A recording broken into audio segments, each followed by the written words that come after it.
let's get this class started today.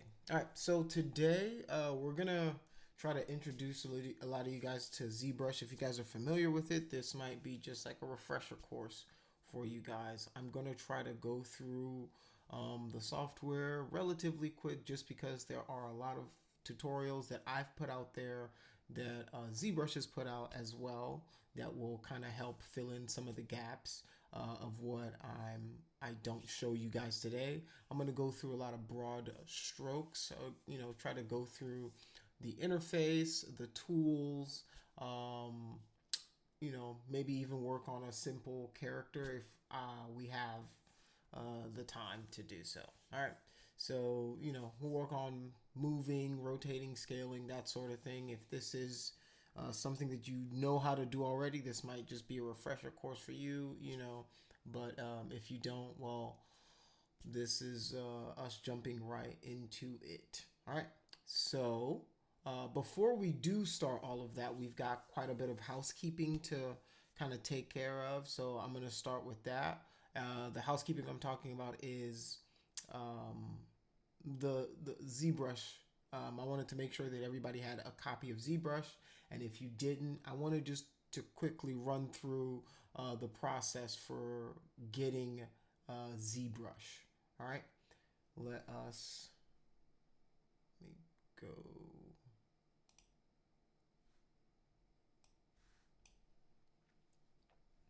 All right, so in your school emails, you should have gotten an email that looks sort of like this. All right. So you should have gotten an email from a guy named James King, who I think is like the the head of the IT department. He he got the request from me to give all of you guys access to ZBrush. Apparently, it's something that I should have done before the semester started. Nobody, was informed of that. These are new ZBrush policies that we have. So I requested that, and you guys should have gotten an invitation. And then when you get your invitation, you have a specific ID that you should be using to log into it. All right.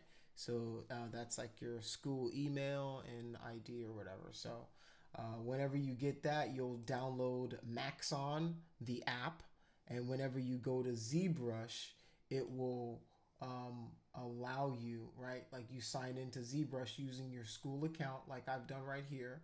And then you should have access to at least ZBrush. And then you can update it, launch it from your virtual machine, I believe. All right. So that is the basics of getting ZBrush. If you still having issues, check your email, make sure you follow those steps. And if you don't have the specific ID, or you need your email or whatever the ID is, send me a message and I will send it to you, because I have a list of all of the emails and IDs and stuff like that. All right. Does anybody still have any questions about that? Yeah, I do. Is that app available on the iPad? On the iPad, I don't think so. I don't think Maxon, that you can use that on the iPad. I think it's a PC kind of thing, PC Mac, because I think Maxon owns Redshift, Cinema 4D, so those work on Macintoshes. So it's a PC or Mac thing. I don't think you can use an iPad for it. All right. Any other questions? Okay, so here's the thing about that though. Because you can't use ZBrush, there are sculpting tools or sculpting softwares that do exist on the iPad that, if you know how to use it very, very well, sculpting it, and you can use it to complete your assignments, and that's all you got. I won't hold it against you. All right. Anybody else got any questions for me? And then we can move on. Okay. So another housekeeping kind of thing. Today, I want you guys, if you're here today in the class, I want you to put your name, your first name, last name in present, like I'm doing right now. So I'm gonna do FATAI. Actually, let's do, because this is how it shows up in the role. FATAI, and then I'm gonna put present or here, right? And then 1/23/2025. All right. So this is how I'll take roll. Just put your name, that you were present, and then the date, so that I can use that to check it off. So that, this helps whoever gets, any kind of grant money, any kind of, student aid that requires a certain level of attendance. This allows me to be able to say, hey, you were here on this date or this number of days, and your student aid or whatever will definitely get approved. All right. So, all right. So that is pretty much housekeeping. Does anybody have any questions about anything I've talked about so far? I think people in the chat had some questions or trouble. Okay. Let's see.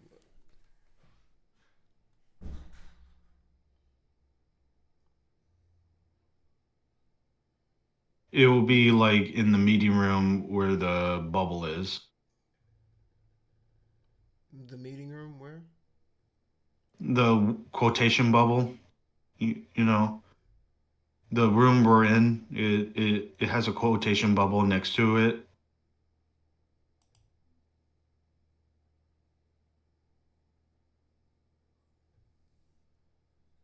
There we go. Okay, this. Yeah, that. This is. It has its own separate chat. Oh, okay. That's one of my other students. Okay. Let's see. Currently having trouble. Able to install. Uh,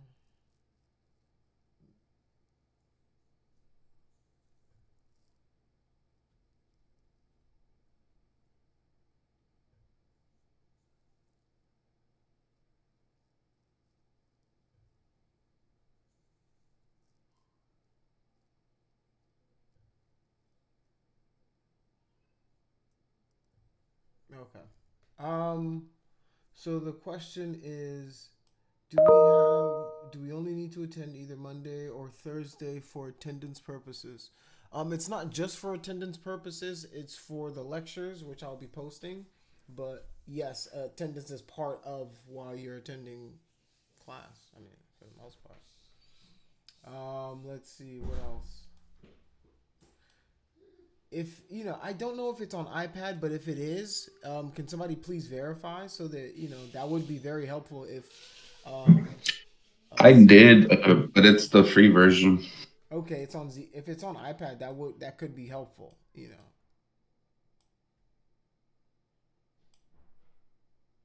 Let's see, what's this?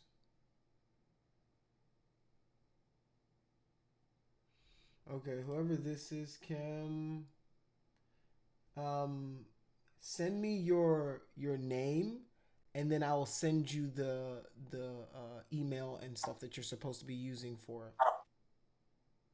Okay, because I can't get on a virtual desktop either. Okay, yeah. Send me a message with your full name, and then I'll email you that information.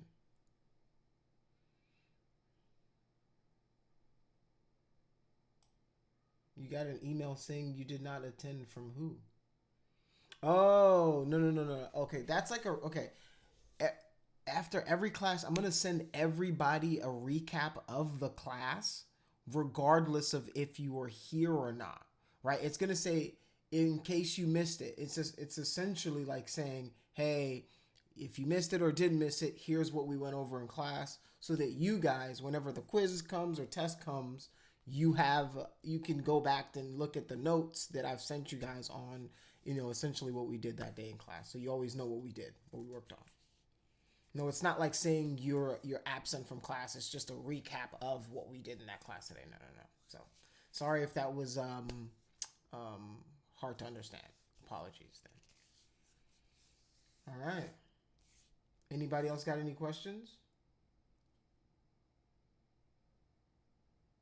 I know you have said we only need to attend on a week and Thursday, probably Tuesday as well. At the same time.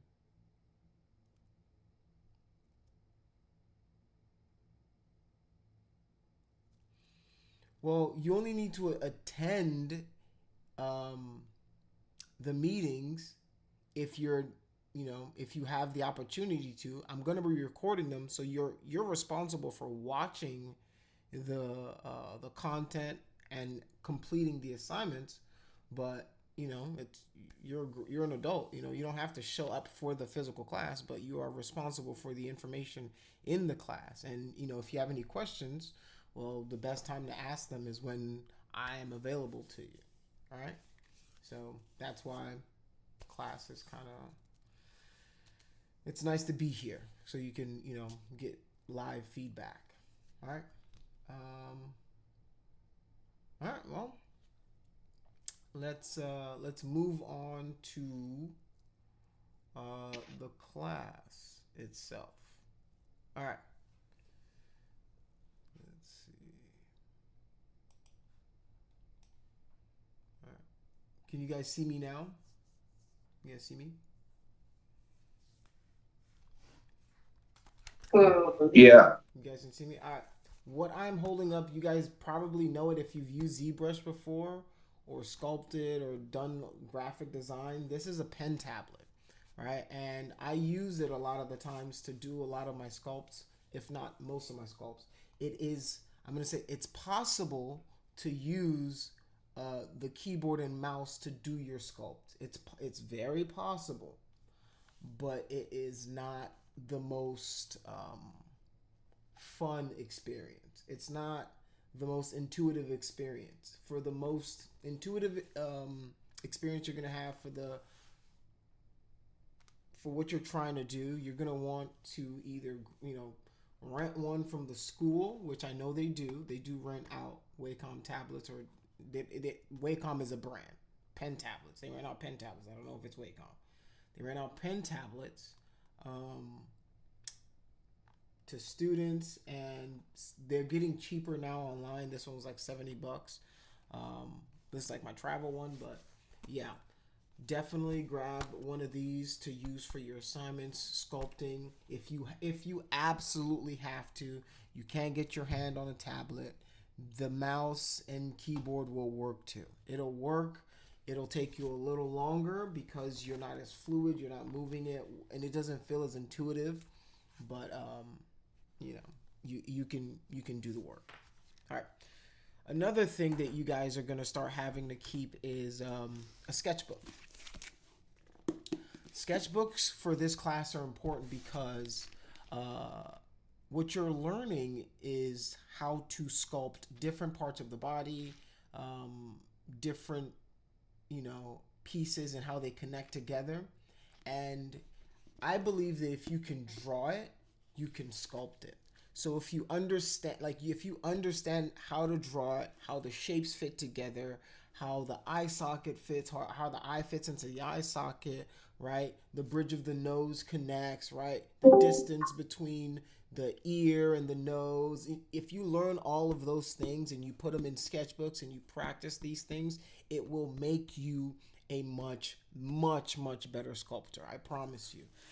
The truth is, and this isn't my saying, this isn't something I made up, but one of my, I think professors or somebody, a lecturer I went to go see, and he said that he would rather train a traditional sculptor, somebody who works with clay, to be a 3D artist than somebody who's just raw and try to make them a 3D artist, right? Somebody who's a traditional artist who can either draw, right, who knows how to work with clay traditionally, like fine artists, they usually make the best 3D artists. The reason is because, well, they know how the forms already fit together. They can draw the shapes. All you're adding for them is a dimension, right? Now you're adding a third dimension to their 2D work.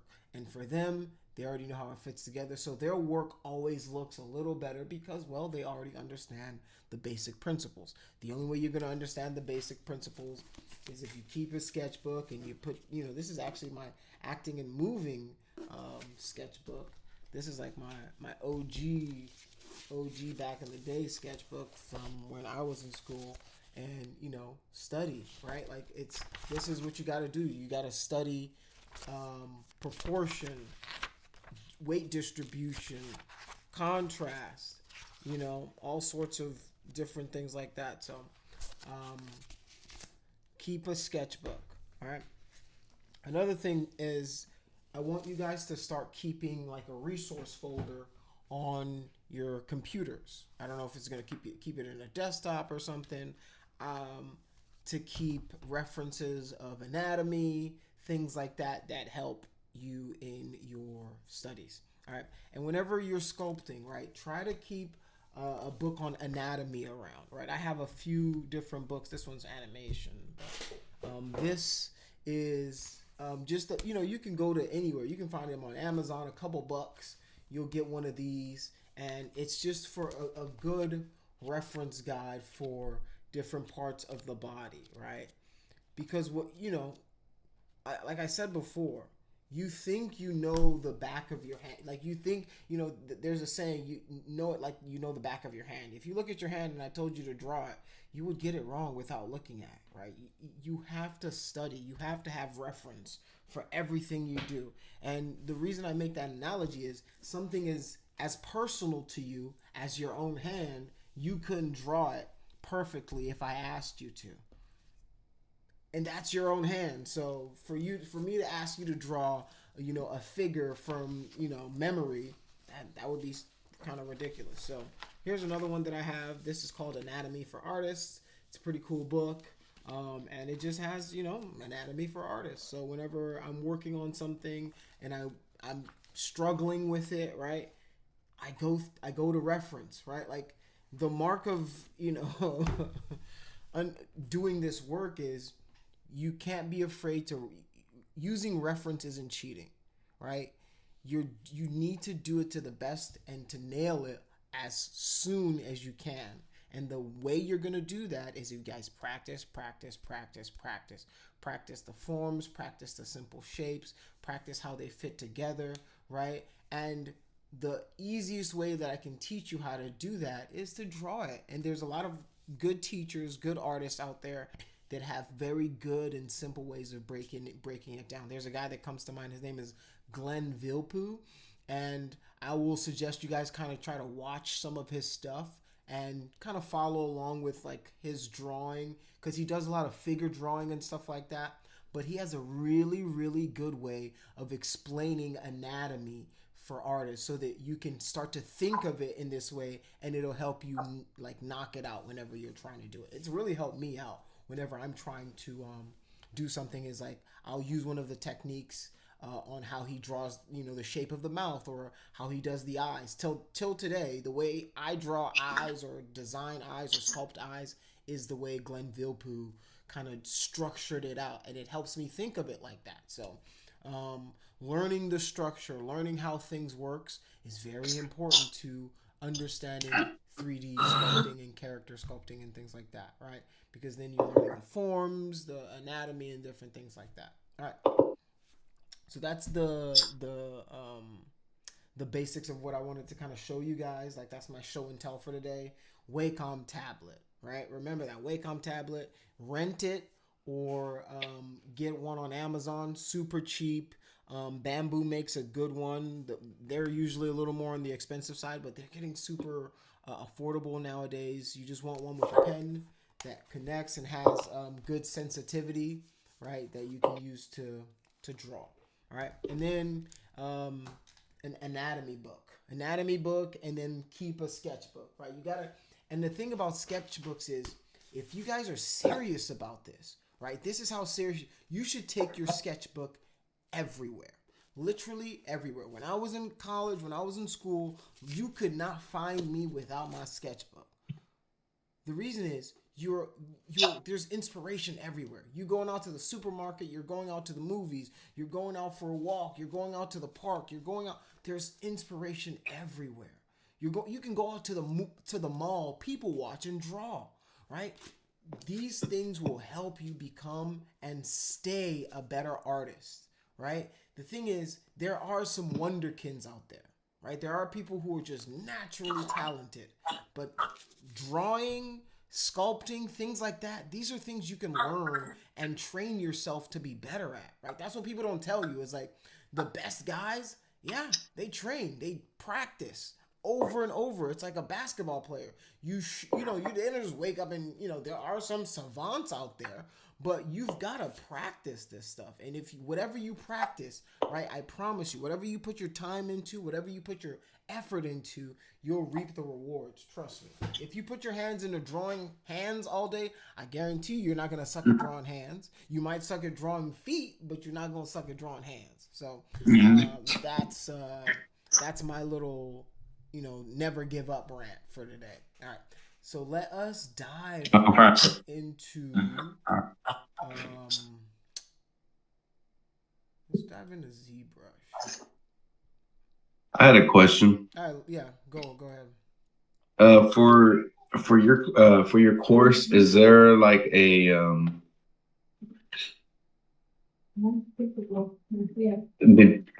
is there included like a sketchbook or anything that we have to pick up?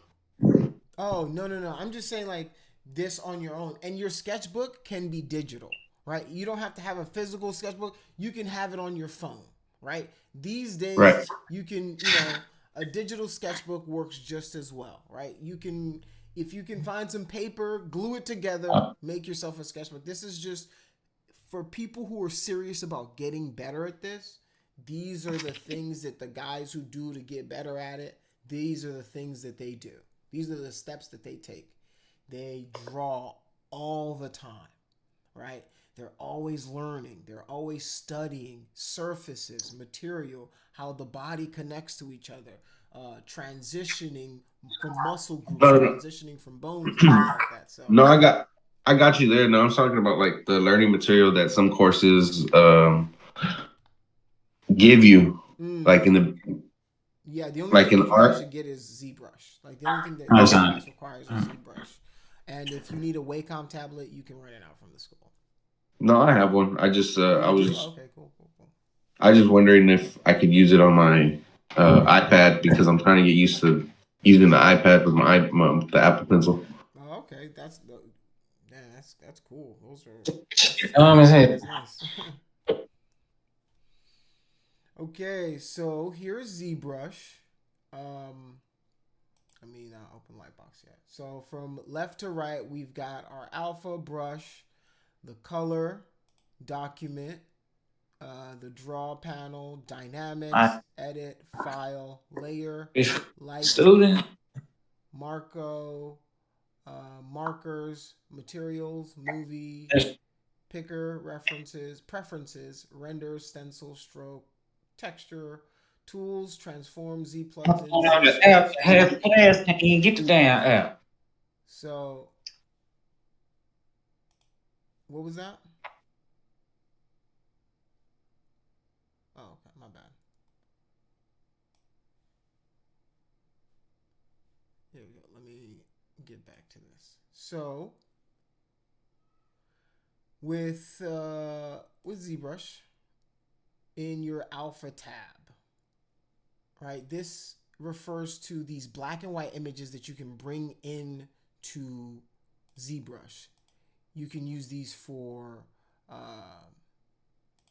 you can use these to paint masks. You can use them to paint shapes. You can use them to extrude. You can use them to sculpt, right? So yeah, those are your alphas. This is your brush panel. This is where you can customize all your brushes. Create brush, the curve strength of it, your depth for the brushes themselves. Sample, you can do build up and all sorts of things. Let's see. The color panel lets you add and change the color of the brush itself. Your document is the document size. All right, so this is, let me while I'm in document right here, I'll show you a little trick that I do. Right now, I've got this little gradient background for my scene, my window setup. So what I want to do is right here, if I move this range, it'll clear that. So now everything is kind of like this solid, pure gray color. This is way more appealing. This is usually how I sculpt whenever I'm sculpting anything. So I sculpt in this kind of mode. All right. So that's, you know, one of the simple things that I do in there. And then you can change like the document size. Usually the document size or like the window size is fine. Right here, this is where it will show you the silhouette of your work. Whatever you're working on, it'll show you the silhouette of it right there. All right. So dynamics is if you're simulating anything, your inflate, your deflate, gravity, liquefies, all that fun stuff. You'll find them in the dynamics tab. You can edit your tools here, like your lighting, the spotlight tool in there, file. This is how you would edit your timeline, your spotlight, your textures, your alpha. This is for this, you know, per file kind of basis, and this is your layer. And all of these things, like I said last class, they all exist right here as well. All right, they all exist in this tool panel right here to the right as well. All right, so a lot of this stuff is redundant. This is your lighting. So like if I wanted to, I could add like extra lights to my scene, the intensity, change the color, change the ambient, you know, properties of it and everything like that. So this is the new Redshift light properties. Redshift is a render engine that comes with ZBrush, and Maxon. You don't have to use it. We're probably not going to use it for anything we're doing if we get that far, but that's what that is. All right, so where was I at?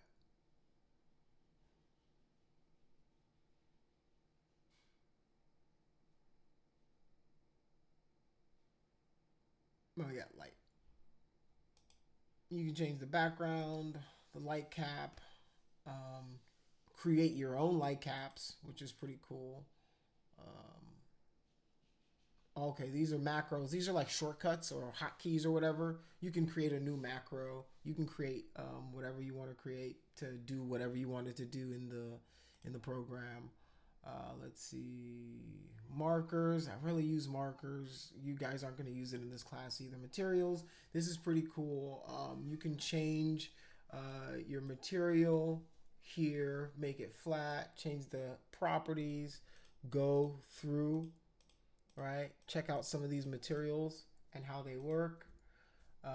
Let's see, movie. This is like turntables, time-lapse snapshots. So there's a feature where that allows you to record every single stroke you're making while you're making it. So if you're modeling something pretty cool and you know like the end result is going to be badass, you can record your whole timeline and then have it play back whenever you're done, and it'll save it to a separate file, and it'll just, you know, it'll be you modeling the entire thing, and it'll show like a time. It's actually kind of cool. I don't use it enough because, you know, it's a little gimmicky for what I do, but you know, it's pretty cool to show, hey, this is how I created what I created, you know. Yep. So let's see what else. I'm just gonna skip to the ones that are important to you guys. All right, preferences on all of your plugins, hotkeys, interface, all that stuff can be found here. Your render engine, I told you the render engine is a Redshift. That is not by default. They have their own engine that, unless they've changed it, I don't think Redshift is the default render engine anymore. I think you have to turn it on. So you'd have to turn on the Redshift renderer, but it's got its own render engine already that gives you like these, you know, you can turn it from best to fast, or, you know, change the fade, change the properties, the BPR. rendering is essentially like, if I don't know if you guys know what passes are. I don't know if you guys are there yet. Render passes are different layers that make up an image, and you can set them up in here. So you can set up a transparency. It'll render out just the shadow, just the ambient occlusion, just the subsurface scattering, which is skin, right? Filters, the BPR filters, they have a bunch of different filters that you can add to it. So you can really start to break this stuff down like very, very, very, very detailed. I'm going to try to simplify it as much as possible. And I told you, I'm gonna throw a lot of info at you. The stuff that's important, I will try to emphasize so you guys know, all right, this stuff pay attention to. This stuff you'll pick up as you kind of go through the program, right? Whenever I'm working personally, I'll take like, an hour or two or a couple, whenever I'll just click through, just see what everything does, right? Just to click on every button, just to see what everything is, what they look like. It's not like I'm going to learn it all, but I know that, okay, there's the Z plugin, there's a button for it right here. So if I'm watching a video or something and somebody says blah, blah, blah, or I need to reference this, I already know where it is. So for you guys, I would suggest you do the same thing.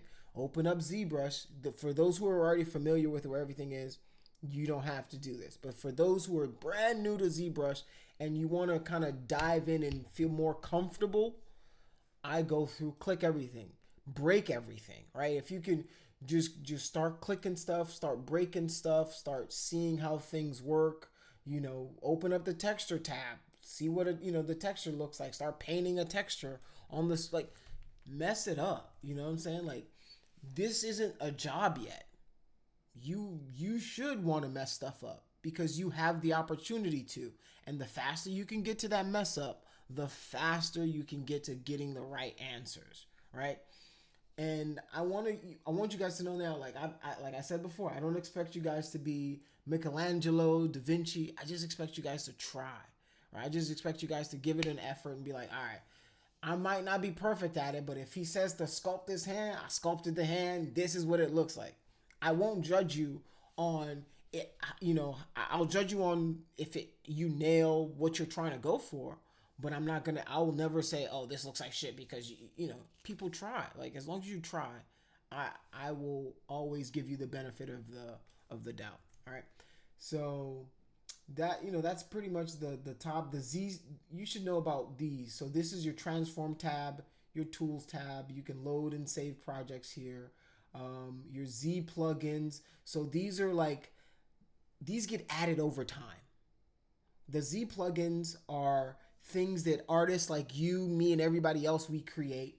ZBrush loves it, so they integrate it. They can't put it into the base software, but they can add it as a plugin, right? When I first started using ZBrush, Decimation Master didn't exist, right? Like, it wasn't a thing. Like, the FBX export import thing wasn't a thing. There was a few of these. There, like, even Projection Master is still relatively new. Decimation Master's new. Subtool Master, Scale Master. Some of those are like OG ones, but like a lot of these Maya blend shapes, that's a brand new plugin.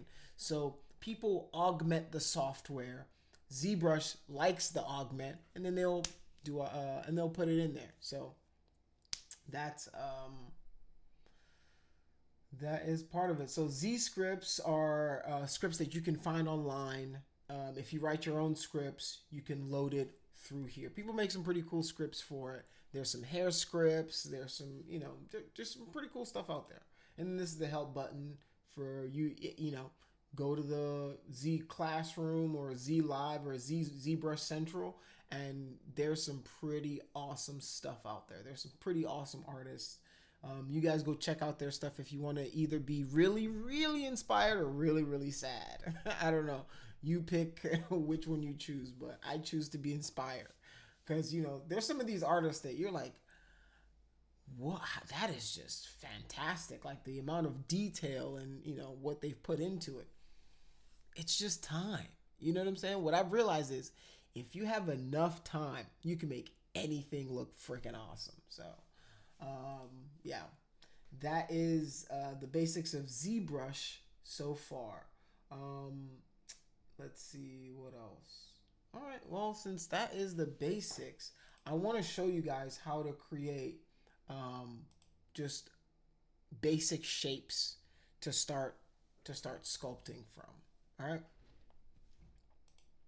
So for this part, I'm going to turn on something called No Board. No Board is my on-screen keyboard that you see right there. The reason I add this, sorry about it, there's probably going to be some noise artifacts in the video, but the reason I use No Board is so that whenever I do something on the keyboard, you guys can see it as well, so that you guys know, okay, he clicked this or he clicked that. On your video playback, this is what it should look like. Like, you should see No Board, my keyboard right there, so you'll see what it looks like I'm typing. All right, so you'll be able to see, hey, I made this move. You can even see my mouse direction there. So if I click W, you can see all that I'm doing. All right, so let's delete this.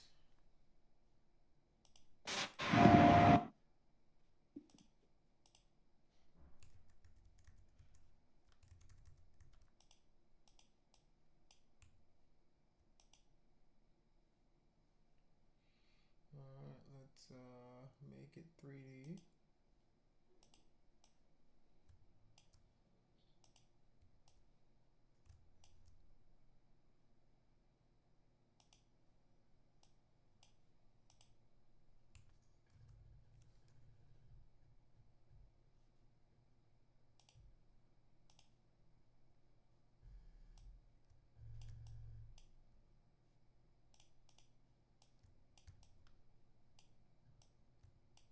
All right, so whenever you create anything, so I want you guys to pay attention to a few different things on the screen. So the first thing I want you guys to pay attention to is right here.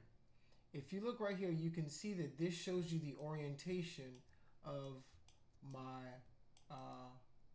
model. And whenever I spin it around, if I spin the face, okay, so that's the front, left, top, bottom. All right, and you guys can see how, and what's happening is I'm holding down shift. Oh, you guys can see that right here. I'm holding down shift, and then I'm rotating with my mouse right now, and I can do the same with the Wacom. So let me delete this. Okay, and that's like the default shape.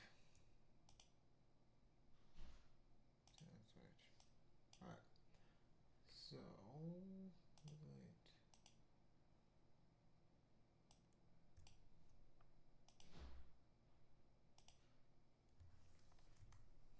all right, so what I just hit was Control N, and what Control N does is it clears out your whatever is on your screen that is not in edit mode. So whenever I want to create a shape, there's a few different ways. So if I click my Tools panel right over here, it'll bring up these base shapes, and this is how I create most of the basic shapes that I usually use, right? We've got the sphere, cube 3D, the cone, the cylinders, and whenever you create them, you can still affect how they are because they're still in their base form. So you can usually, in their properties, change display properties, right? Oops. You can change their subdivision. You can change the amount of whoops, let's flip that back.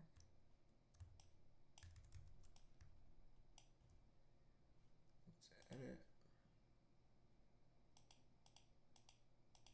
So I'm flipping the normals. You can change some of the settings, the initializing settings, right? You can change the size, the scale, the X, Y, shape of it. You can, so you still have these parameters that you can do to it whenever it's still in that base form. But whenever you start editing the geometry and stuff, well, then you can no longer do that because it's no longer in its initial state. All right. So this is basic, just shape creation. All right. So sometimes what happens is I want to add something to my scene and it's not modeled in the scene yet. Well, what I'll do is I will append a shape. So I'm going to append a sphere. All right. What that means is I have added a sphere to my subtool stack over here. All right. And with my subtool stack, if I hide this, my cylinder still exists, but so does my sphere. All right, so I've appended it using that. All right, so if I wanted, I can now, let me delete this guy, and now all I have left is my sphere. All right. So with basic spheres like this, there is a concept that you guys might not be familiar with, you might be familiar with. It's called topology. And topology is referring to these polygons that make up our shape. And when I say polygons, I mean this square is made up of two triangles, right?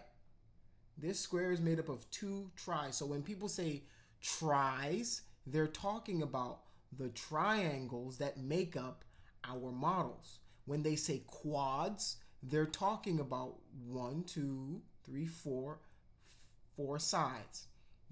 This is a quad, but that quad is further being broken down into tris, right? These are concepts that once you start to understand them, later on the line, when people start saying stuff, you're going to be like, oh, okay, that's what he's talking about. That's what he's talking about. All right. So the reason I'm trying to tell you guys that is because this is topology for a sphere. But is this topology conducive to getting the model that we want? All right. Is this topology suited to getting the model that we want? What I want to do now is I'm going to go in my light box. All right. So there's this Dynamesh sphere here.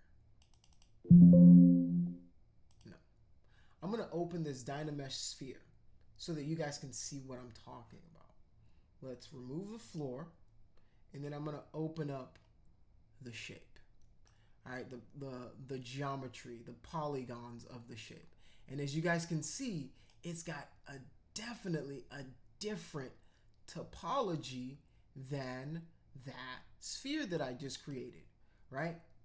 Now let me append that sphere back because this is very important, right? I'm gonna append this sphere 3D as well, right? Not all spheres, not all topology is made the same, right?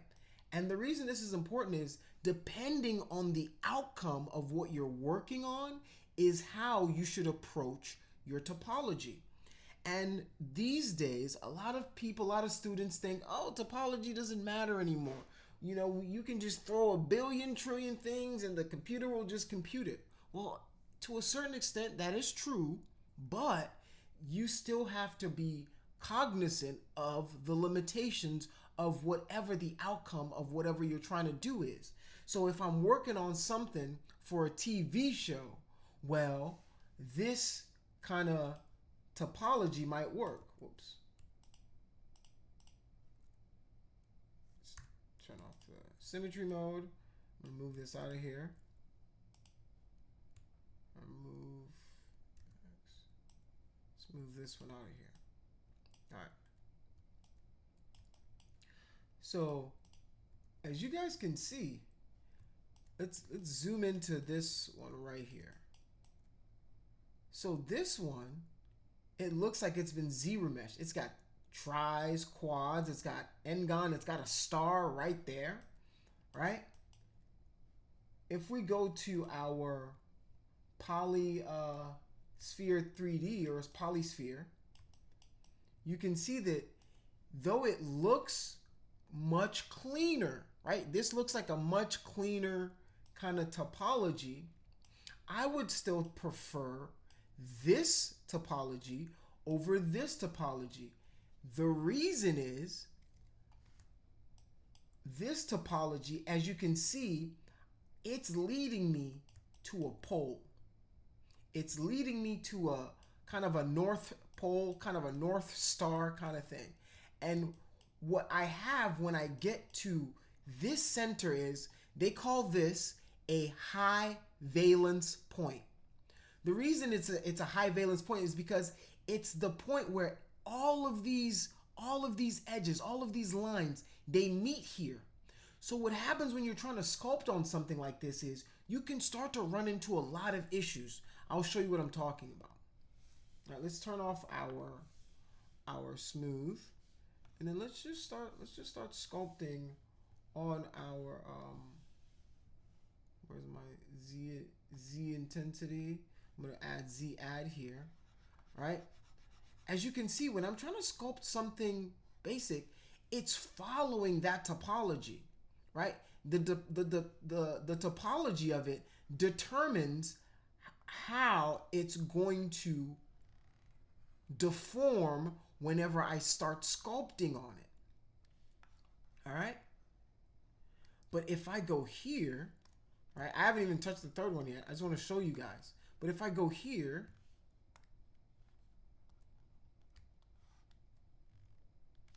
let's turn on my polyframe, right? This is the top of it. You see how I'm getting a much cleaner, much smoother, much less jagged pull, right? You guys can see that, right? So this is why, even though it looks like this topology is cleaner, well, for the purposes of sculpting what we're trying to sculpt, this one might be better. All right, so now let's look at this topology, which is essentially the same as, yeah, so these are just, okay, this is the same. I thought this was the Polysphere 3D, which was better quadded out. But essentially what this one is it's a cube that they then kind of spherified so that the topology of it more matches the topology of a cube, and you're not getting these random poles at the top. If you're going to get any artifacting on this geometry, you would get it right around where these poles are, and even then it's performing a little bit better, right? So what I'm saying is, if you guys look closely, right? If you guys look closely, you can see, you can follow, right? You can follow exactly where the edges of this are. And I'll prove to you that what it was before this life was, it was essentially a square. Let me take this all the way back. Right, this top is your history. It's like your undo. And you can drag it all the way back to the start of everything. But let's go further to when I moved it. All right, that's when I moved it. All right, so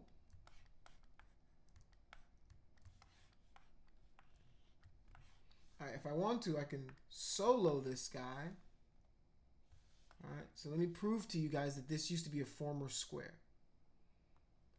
So let me increase my Z add as well. Boom. That line right there. Boom. Boom.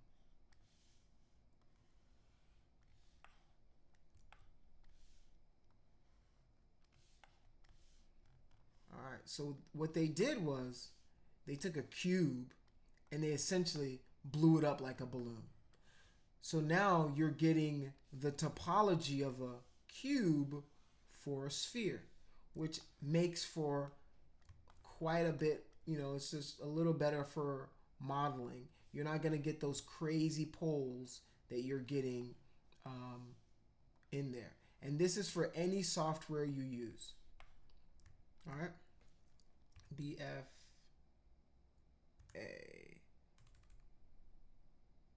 All right.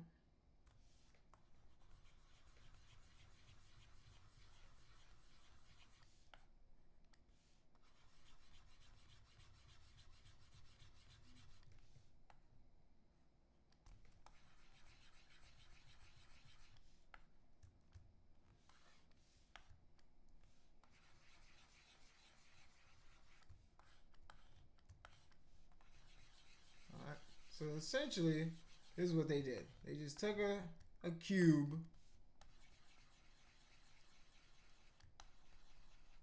and then blew it up. That's why whenever I flatten all these out, it almost looks like that's what it used to be. All right. And this topology is generally a little better for our sculpting purposes. All right. So if the software you're using doesn't have a polysphere 3D and all you have is a sphere, because most spheres and most computer programs are going to be built like this, right? This is the standard for you know, pretty much how spheres are constructed, you know. So that is my little topology lecture today, and here is how you would get around it if you had one of these that has these high valence points. All right, so in ZBrush, let's go to our subtool here. Right, this is if you're not gonna use this Dynamesh and you're gonna use the sphere, you're gonna want to Dynamesh it. Either you can Dynamesh it or ZRemesher. Use a ZRemesher, right? And this is a little less reliable, but it's still a little better than having all of those poles. BST, I think. Oh no, S. Okay.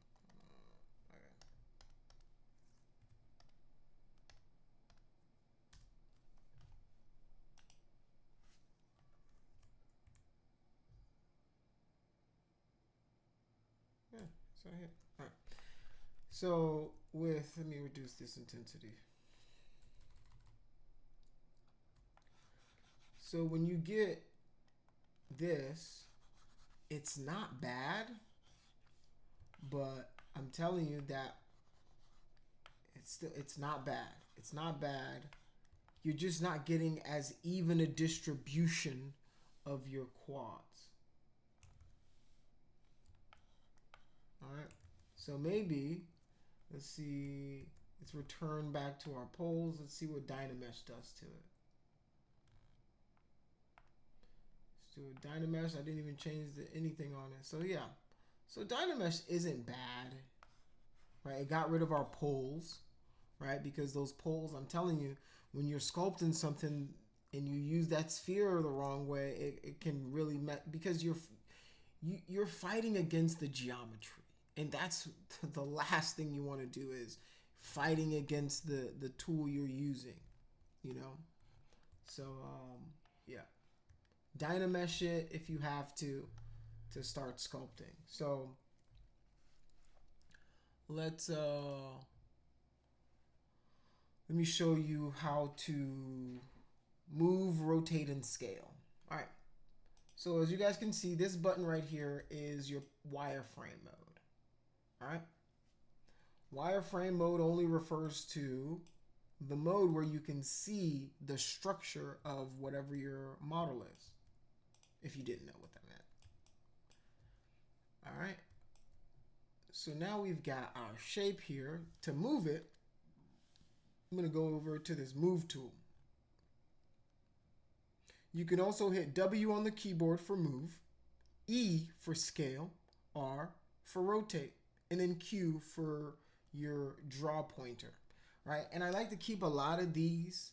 These are very simple. I like to keep a lot of these in the back of my head so that whenever I'm modeling, it just makes me that much faster, All right. So if I wanted to, let me mask this out. So I'm drawing a square mask. I'm holding down Control, drawing a square mask. And if I hit Control, it'll invert that mask. So now if I want to, I just use my Move tool. I can pull this out. All right. Pull this out. All right. But let's not do it that way. Let's go. Give me the front view. All right. So I'm going to do that for right here. And then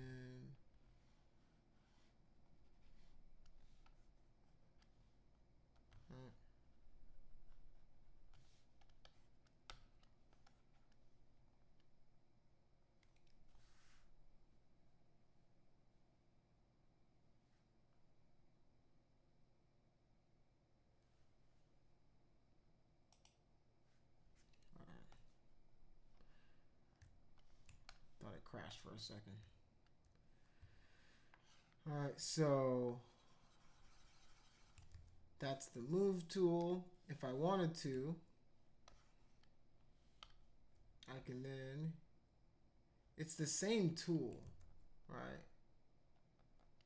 Let me use this to move, and then that's also the move, and then I can use this to scale in and out. You can use this to rotate, right?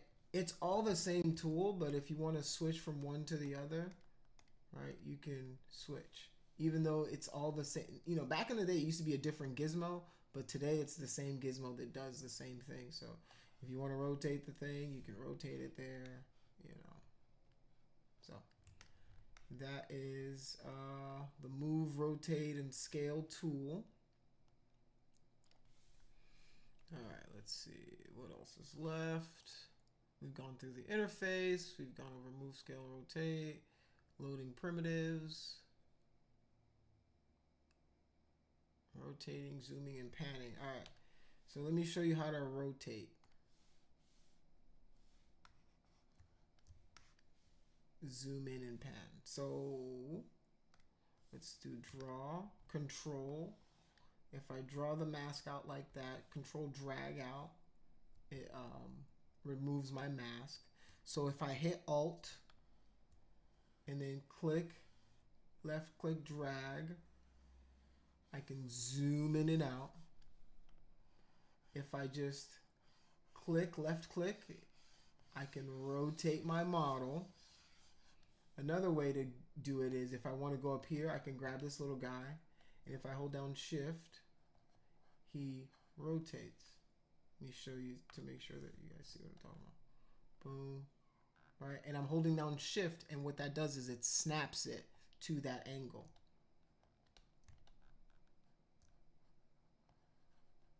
All right. So that is the Move, Rotate, Zooming, and Panning. Now let's talk about some of the brushes, and I want to talk about the Symmetry modifier. All right. So I'm going to turn off our poly wireframe once again, clicking this guy right here, or I can hit Shift F on my keyboard, right? Many ways to do things here. If I hit X on my keyboard, X just like that, it's going to bring up my symmetry mode. And this is a lifesaver for a lot of artists, because what it allows you to do is, instead of back in the day when, you know, if I'm using traditional clay, I got to go over here, sculpt out one eye, then go over here, sculpt out the other eye, then I got to go here somewhere, find the middle, sculpt out, you know, the center, right? And then make sure that I've got everything right on this side and this side at the same time. I got to make sure it's all correct and copacetic, right? I don't have to do that in ZBrush. Unless I want to, unless I have an asymmetrical model, a model that is not symmetrical on either side, I don't want to do that. What I want to do is I want to hit X on my keyboard. Now, any stroke I make on one side, it does it on the other. And the cool thing about this is you can do this symmetry modifier on pretty much any axis that you want. All right. Let me fix my lazy mouse. All right, so lazy mouse is essentially, you see that little line that shows up whenever I'm drawing something now? That's called the lazy mouse. What it does is it's like it's smoothing out the strokes. It's making my shitty hand drawing skills more smooth. It's making me look better than I am, right? So whenever you're drawing a line or something, you want to kind of have your lazy mouse on so that it's smooth. It's averaging out the strokes for you, right? And you can smooth it out more or smooth it out less based on how much you want. So yeah, that's the lazy mouse right there. All right, so BST, remember that, BST, that is the standard brush. That's the standard brush right there. And that's the standard brush with lazy mouse. If I turn off lazy mouse, which is L on my keyboard, right? And I think that's the default. I don't think that's mine, but I think that's everybody. So if you hit L on the keyboard, it will activate or deactivate your lazy mouse, right? Lazy mouse is on. Do you want to know how it's on? You know it's on. You see that little red line that trails behind my my keystrokes whenever I'm making it. That is the lazy mouse in effect. So it makes everything I'm doing, makes it look like I'm doing something cool when, well, I'm just kind of guessing, you know. It's smoothing it out for me. Smoothing it out. All right. So that is the lazy mouse. That is the smoothing. Let's see. So with our symmetry modifier, let's go back to this right quick. Like I said, you can symmetry it on the x-axis. You can symmetry it on the y-axis, right? Top to bottom, right? You can do it on the z. You can do it on all three at the same time if you want to, right? You can do it all. You can do all three axes at the same time. You can do two. You can do one. Right? So right now it's on X and Y. This meat monster, whatever I just made. Let's turn off lazy mouse.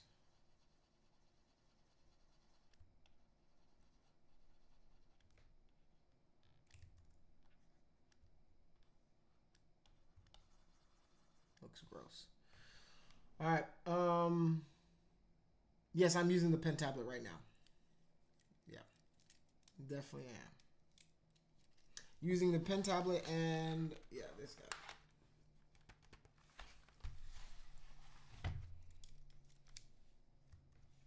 So, yeah. I can just, boop. Let's go back all the way. All right. So, what else do I want to show you? I've shown you symmetry. Okay. I think...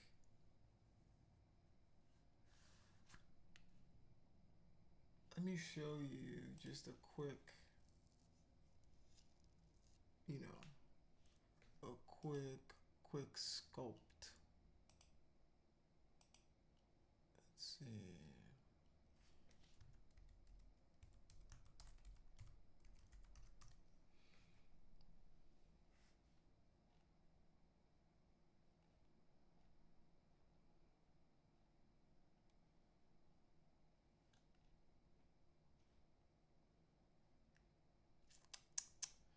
I just want a simple, just kind of quick stylized, kind of, you know, something quick.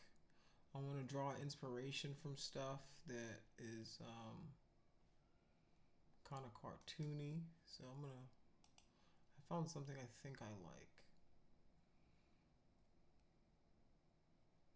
All right. So what I'm looking at is this character right here, so I can shout this artist out. Crazy Jin. All right. So I just want, you know, I'm gonna try to do a really quick sculpt of this guy. so I can show you guys how I would quickly go about this character, you know, for a quick round bust. All right. So for a character like this, he's very, very heady. He's got no neck or anything, and this is gonna be something really quick. I've already got it kind of dynameshed. All right.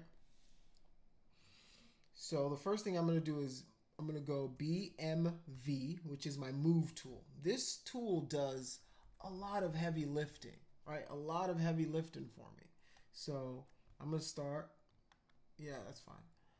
What it was asking me was, hey, you've undone a bunch of stuff. If you make another move, your history is going to be deleted from the past stuff that you've done. Do you want to continue? Well, I do. I don't care about the stuff I did in the past.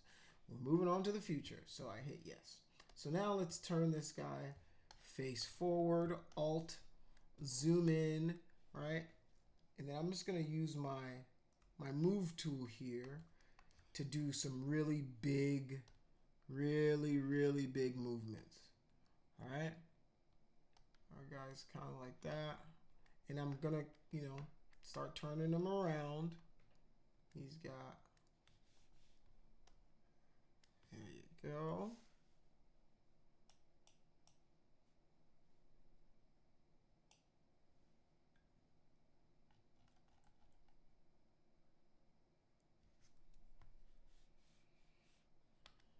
He's got pretty much no neck, so we gotta pull all this out, right?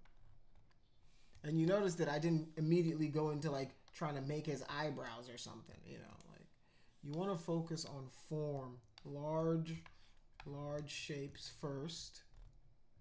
All right, pushing, you're pulling. All right, I'm just literally, this is started off as a sphere, just pulling and pushing and pulling with, you know, boom, some cheeks. All right, and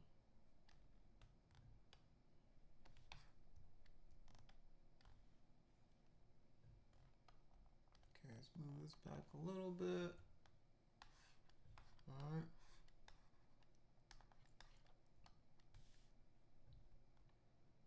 Move this chin out. Let's give him a little chin jut. All right, these brackets increase and decrease the size of my brush.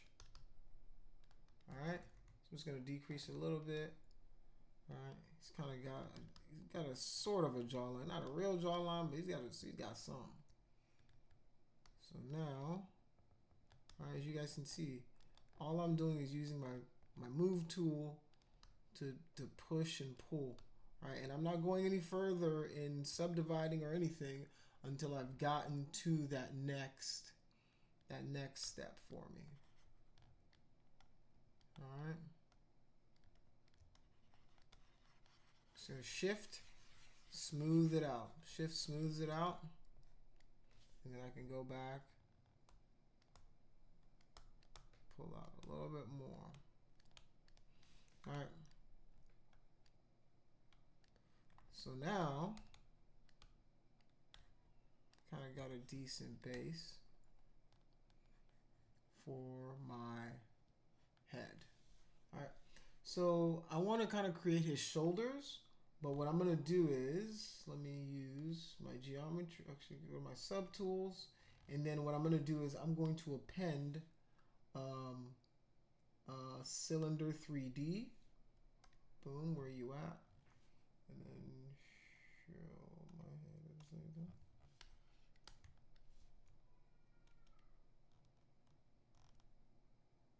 Oh, okay. Let's take this off of solo. I'm gonna delete these previous spheres that, well, actually, I'll use both of them. I'm gonna use everything we have so far. All right, so this is our sphere right here. And if I alt click it, I can move it around. All right, let's turn this guy on too. All right, so I've got my cylinder selected. I'm just gonna move this guy down like so, and then scale.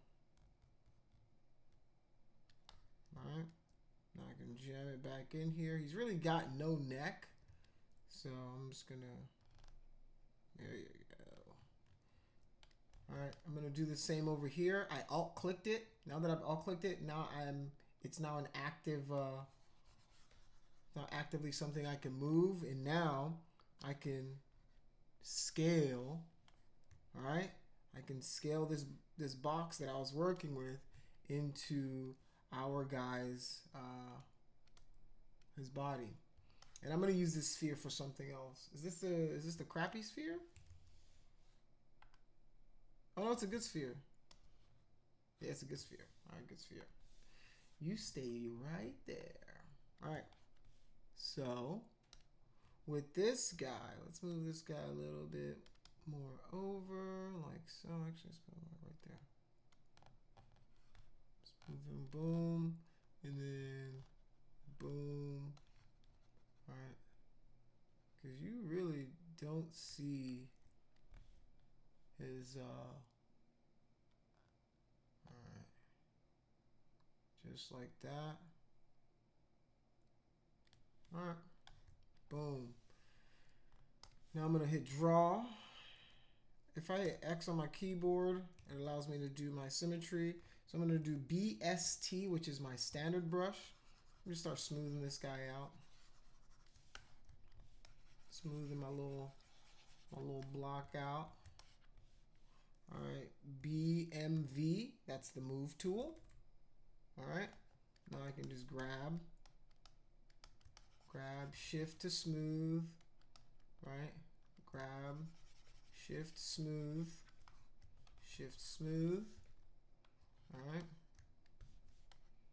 Now I'm gonna go BMV, or actually BCB, which is my clay buildup brush.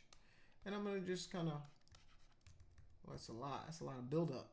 That's a lot of buildup. Let's reduce that to 5. There we go. This is more apropos. All right, I'm gonna actually smooth this out. Might wanna, yeah, I'm gonna take that down to 1. It's gonna build up a little bit of clay. All right, building up a little bit of clay. All right. All right, the reason it's important to know like just basic anatomy is, you know, because of that, I can easily start putting in where some of the forms are, you know. All right, clavicle, where it meets the rib cage, you know, just basic little things like that. And now I have little markers for where objects or body parts or things are gonna fall, you know. So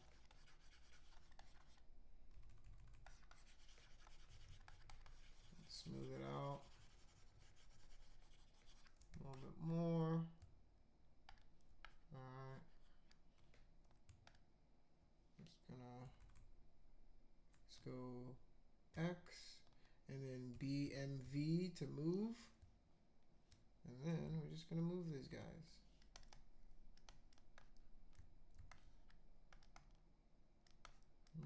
Just like so.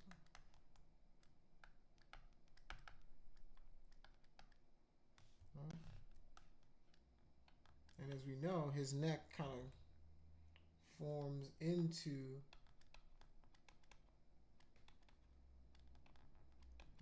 his back, so I'm gonna have to widen this bad boy a little bit. All right.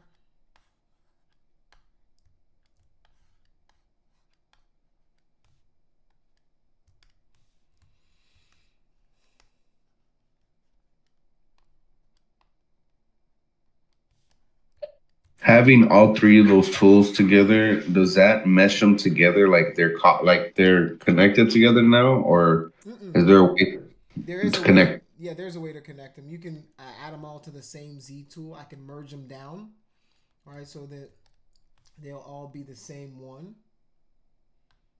Like, it's right here. So if I merged all of them, they'll all be in the same Z tool.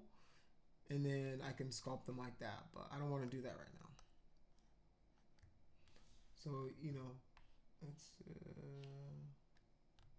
Would that be like at like when you're trying to finish the model? mm-hmm. Mm-hmm. Z-remesher.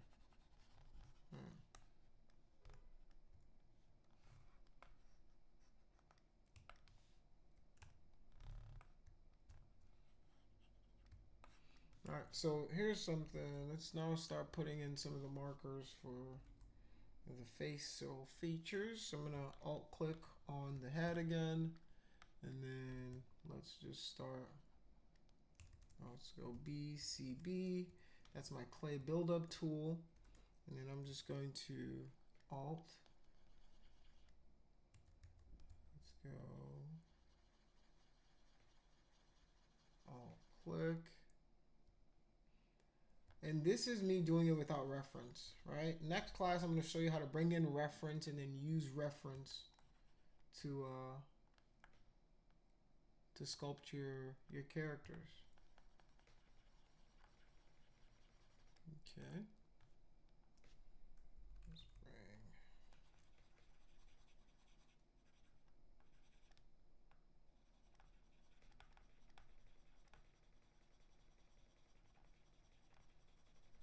All right, and you guys can see, because of symmetry, it allows me to kind of do a lot of this stuff really early. So what I'm going to do now is I'm going to try to, because he's very animated, I'm going to try to get some of these, extract some of these features out while he's still kind of smoothed out. All right, so he's got that. He's got the giant mustache. Actually, let's do the eyebrows first. All right.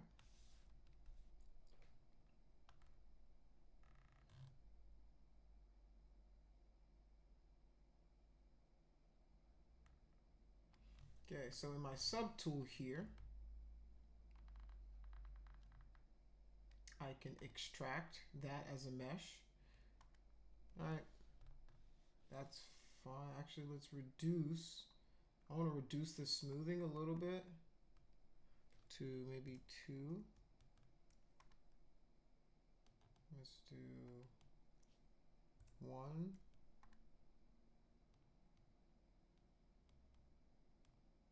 Actually, let's go back up. Let's go 6. All right. I'm going to accept this. All right. And what I can do now is I can Z-remesh it. So let's go to our Z-remesher. Geometry, Z-remesh. Oops. I'm going to reduce it. Let's go half.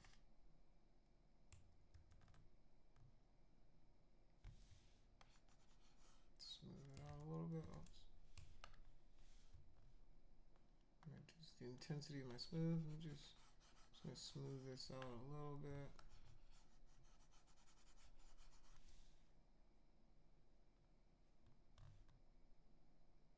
Dynamesh. Where's Dynamesh?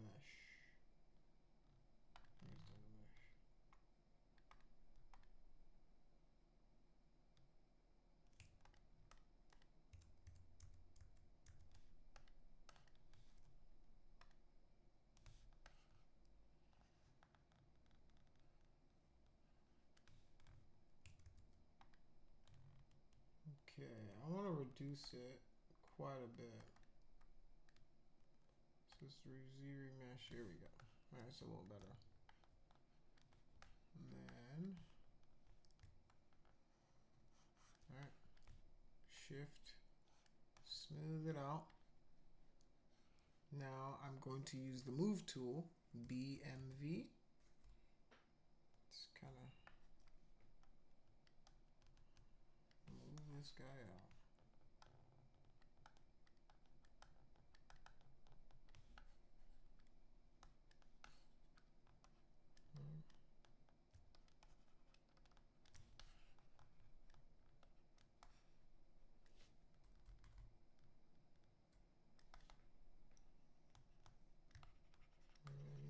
just got to come to a point a little bit, so kind of like that.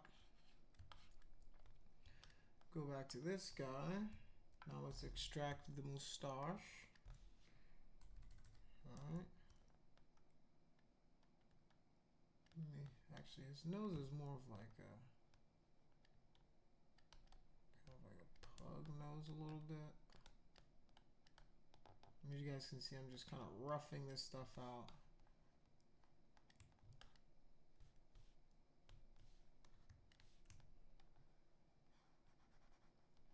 Okay.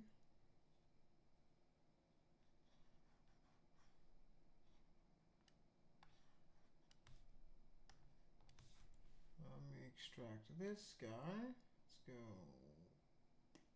Subtools. Extract.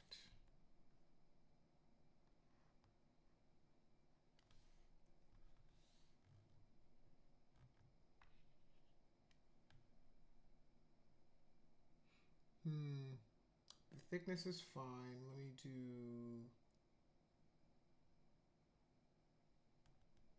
this T corner. That looks a little better. I'm gonna accept it. All right. And what you're gonna learn is there's maybe only 2 or 3, maybe 4 brushes you're gonna use. There's gonna be only, 4 or 5 operations that you're gonna use to create what you're trying to create. So you've learned, a couple of little things here and there. You'll be sculpting before you know it. And that's why I feel it's more important for you guys to know sculpting principles, drawing principles, because those skills are transferable to everything else, right? The software is going to be the software. It changes every couple months. But if you know how to draw a hand, you can sculpt a hand. If you know how to draw a face, you can sculpt a face. If you know how to draw feet, you can sculpt feet, right? If you know how to draw it, there's a good chance you can probably sculpt it. So that's why it's important for you guys to keep an active sketchbook, keep drawing, understanding, watch videos on people drawing and how they go about it and approach it so that you guys can know how to approach it. All right, so that is way too much. Let's do, retry. There we go. Might even go less. I want something super. What you're going to learn about modeling also is that the simpler you start, the easier it's going to be for you. All right? The easier you make it for yourself, I'm telling you.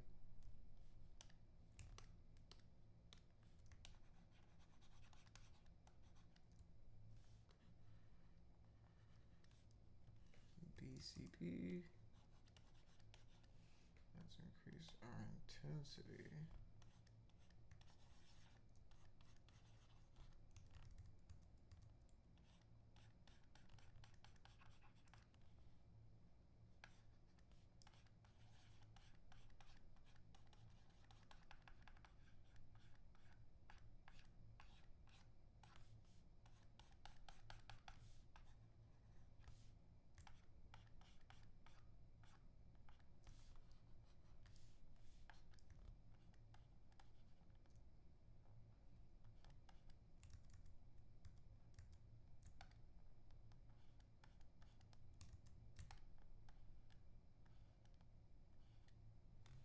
All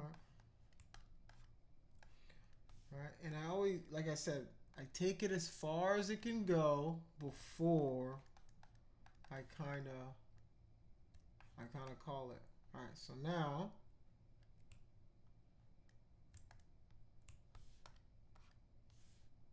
for the facial.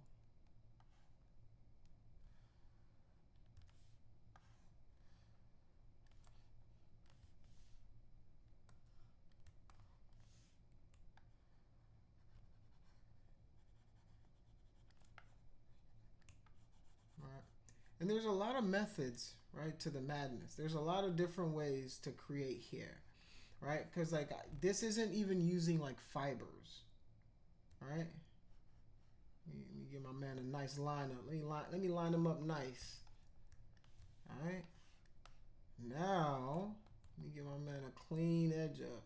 saying? I want a tip after this cut.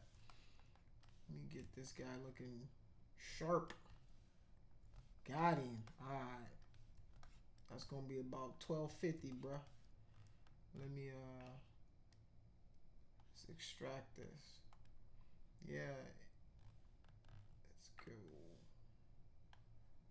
See what that looks like. Let me get close up. Do an extract. That's not bad. Maybe increase the thickness a smidge. Smidge. Let's see what that looks like. That's better. That's better. Alright, and what I can do is, while it's still masked, I can just kind of shift, smooth it out a little bit, because it's going to allow me to. Let me smooth it out a little bit. Alright.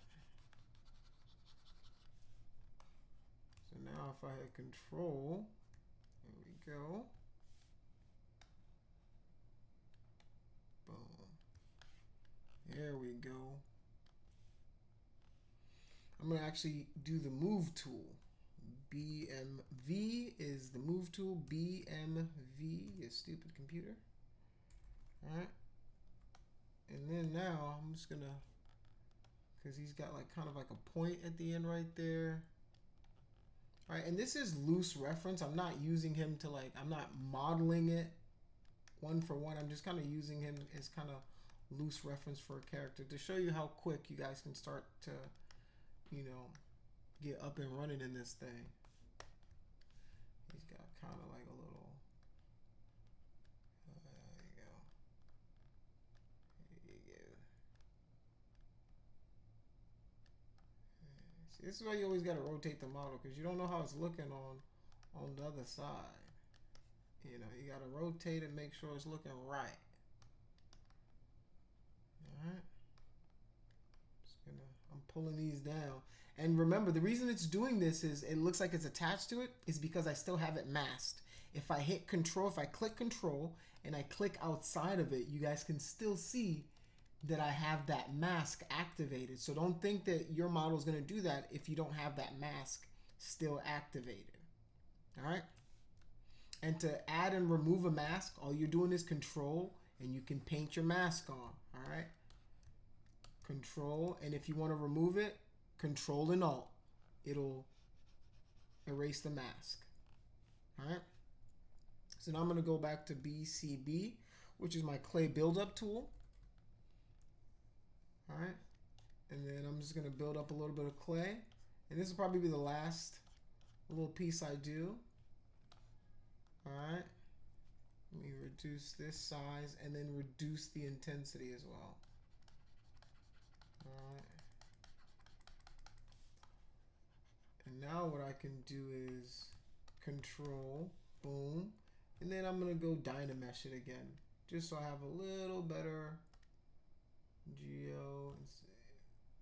I keep saying Dynamesh, but it's more like ZRemesher. Alright. And now it's kind of giving me, you know, my own little ideas for stuff. So now I can just go back in and, you know, build up what I want to build up, like the strands that I think are kind of like hair-like, or, you know, start building up a little bit. All right, so I'm going to teach you a new one, B, D, and S. That's the Damien standard brush, and it cuts into clay pretty well. So for that, that's when you'll come back with the Damien standard. Try to, and I'm not going into detail. I'm just kind of marking stuff out just so I know what stuff's gonna look like a little bit. All right, and I'll probably have to move this down. The next thing we'll do is the hair.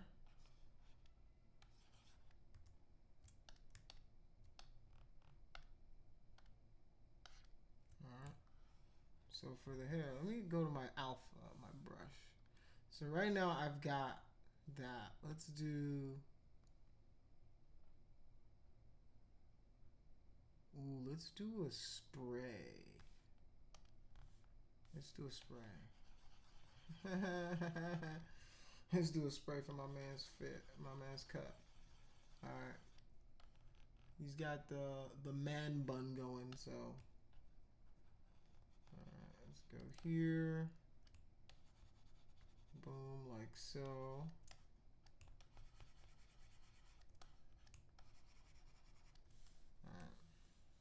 This spray looks crazy though. Let's do freehand. I'm gonna increase the brush size though.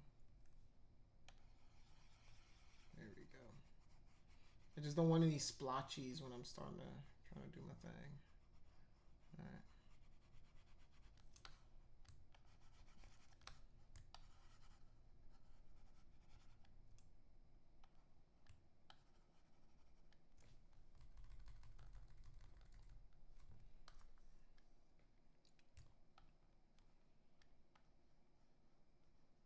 Make sure my man's hairline lines up.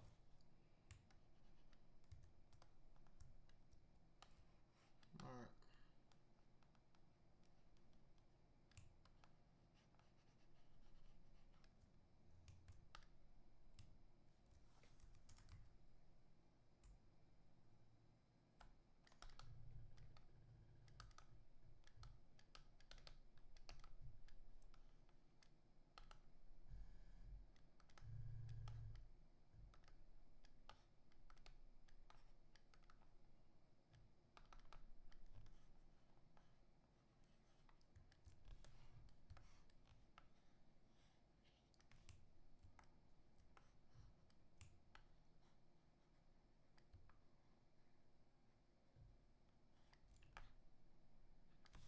Now let's extract this.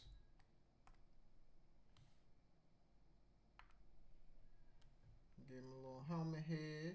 Alright. Let's accept it. And then do the same thing I did, which is kind of like smooth it out a little bit.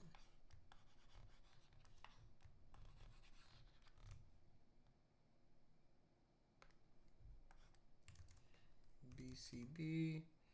I'm just gonna do this before I do a decimation on it. So, and I want to do this really quickly just so I can get you guys out of here. So I'm just gonna let's do this. Let's do a quick so you guys can kind of see what your boy's doing. All right.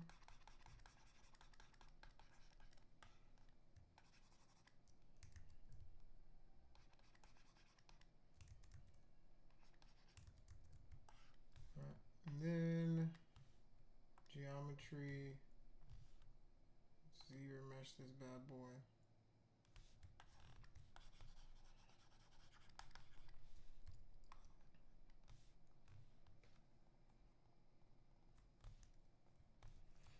BST, and then let's reduce this.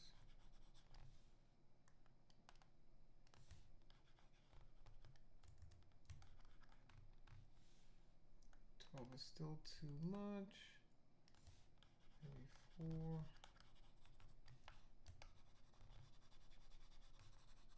Alright, you guys can see what I'm doing. I'm just deforming it into it real quick, like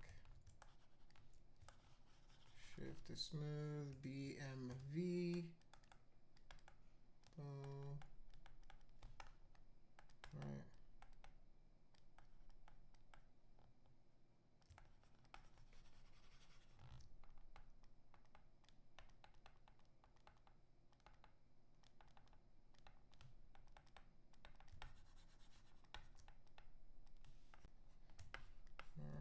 Then I can go in here, so my draw, my tools, let me append. I'm going to append a ring, grab said ring, and I'm just going to move it right here, rotate, scale for our little ponytail, boom, centered, And then, if I want to, maybe I just so it's a little more hefty. And then I can select this guy. Hey, I told you we'd use this guy. Gonna move this guy right into place. Actually, you know what I'm gonna do? I'm gonna duplicate it because I want to use it for something else. I want to show you guys this cool technique. All right, so I'm gonna move this guy into place, right behind his head, and then now draw. Now I can be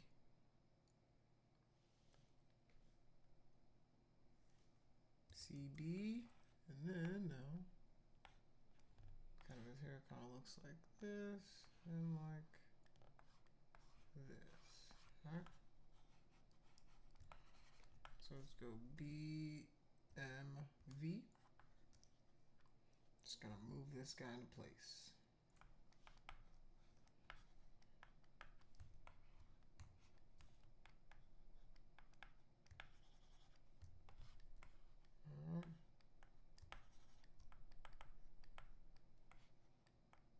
And this guy is really not symmetrical, so I'm not making it symmetrical.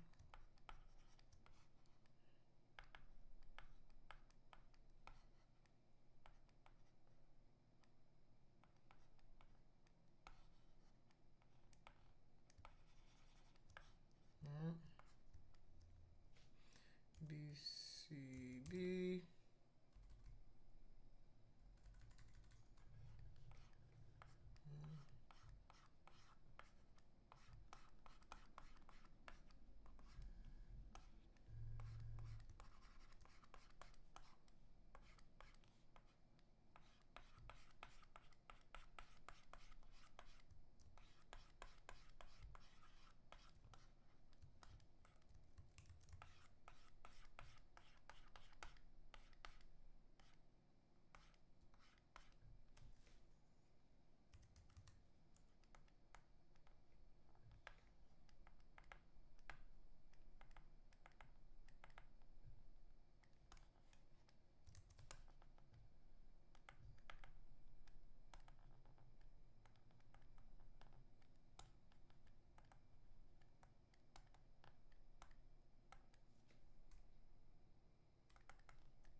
All right, so now for this, for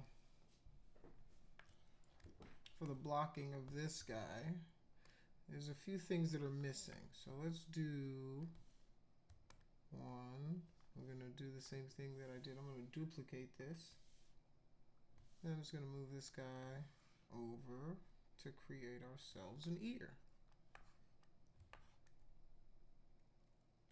Whoops. I think ZBrush froze.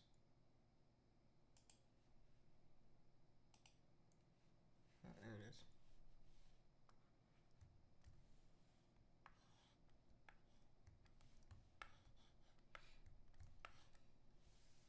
Just gonna scale this guy down. Scale and then squeeze. Squeeze like so. Boom. And place this for like an ear. Placeholder.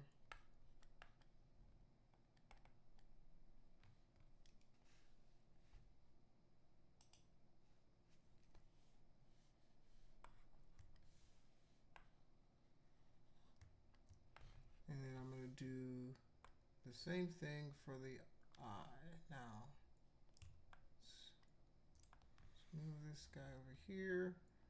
We're gonna scale, move up, scale. All right. That guy's very animated and bug-eyed. So this will work. All right. So the cool thing about this is, let me show you one of these Z plugins that we were talking about. So there's something called a subtool master. So if I wanted to create like the second eye, I could go in and do all that. But what I can do is I can just mirror it. All right, I can mirror it, and I'm gonna hit OK. Boom, just like that. I've got my ear, and I'm gonna do the same thing for this guy. I'm gonna do subtool master. We're gonna do mirror, and we're gonna mirror on the X, and now I don't have to create that all over again. So now, and since they reside in the same subtool, right? If I use my symmetry modifier, it works. All right. All right, you guys can see.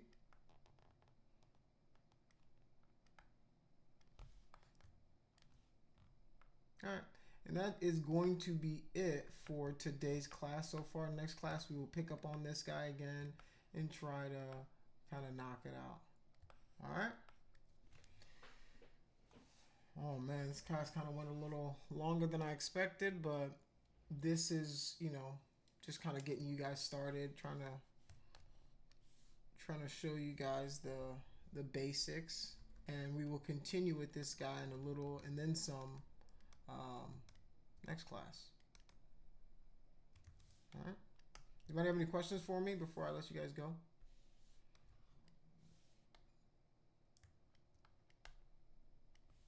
Hey, can you hear me? Yeah, I can hear you. Okay, I emailed you about the ZBrush. Still need to figure that out. Okay, okay. I will send you the login information that the IT guy sent me. Okay, thanks. All right, no worries, no worries, no worries. Okay, so does anybody else have any questions? If you guys don't have any questions, you guys are dismissed.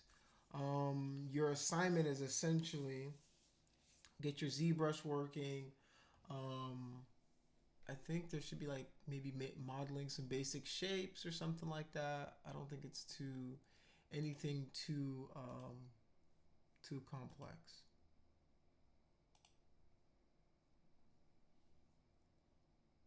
Yeah, so I guess drawings are due next class, I'm guessing. All right.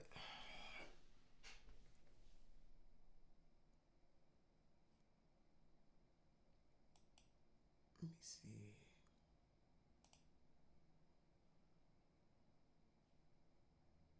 Okay. Yeah, so that was the first assignment. You guys should have done that. Now let's go here.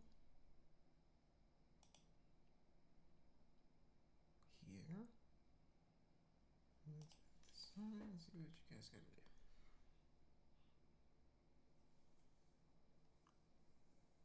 to do. Okay, yeah. Still the same. Familiarize yourself with ZBrush over the weekend. And then I guess next week we're going to hit the ground running with you guys starting to model some stuff. If you want to practice any of the stuff that you just saw me do today, feel free to do so. You know, just getting your sculpts and start sculpting, you know, whatever you see and familiarizing yourself with ZBrush. Other than that, you guys are free to go. It was nice talking to you guys today, and I look forward to seeing you guys next week.